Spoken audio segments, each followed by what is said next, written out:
Nous l'avons côtoyé, frôlé, aperçu. Il est temps maintenant de visiter le Casino municipal, le chef-d'œuvre de l'architecture royano-brésilienne, détruit en décembre 1985 en vue d'une réalisation immobilière qui n'a jamais vu le jour.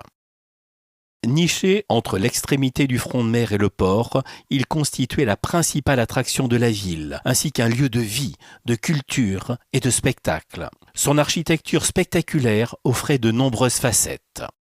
Nous allons tout d'abord le contourner et, après l'entrée principale, nous longeons la rotonde pour découvrir une longue aile abritant une salle de gala à l'étage, ainsi qu'un café, restaurant et bowling au rez-de-chaussée, appelé le Grand Pavois. Venait ensuite une demi-couronne permettant la circulation entre les différentes parties du casino et intégrant notamment les loges, des bureaux et des logements. Une salle ronde y était accrochée, prévue pour servir de théâtre, mais qui abritera finalement un cabaret, puis des salons de jeu et finalement une discothèque, le Concorde. Venait ensuite une vaste salle de spectacle de 1051 places et un jardin japonais délimité par un claustrat.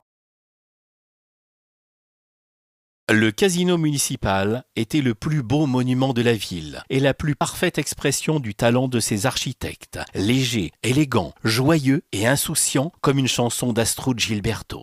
Lumineux, coloré, il laissait éclater la joie de vivre sans complexe dans les couleurs primaires qui accueillaient le visiteur dès l'extérieur sur le long claustrat qui les guidait vers l'explosion des jaunes, oranges et bleus parant le plafond de la rotonde.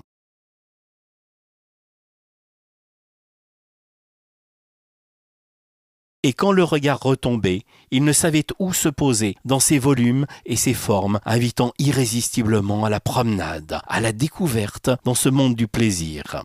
L'impression perçue face à ce lieu magique ne peut s'apparenter qu'au rire insouciant d'une jeune fille ou à l'éclatement des bulles de champagne sur la lampe.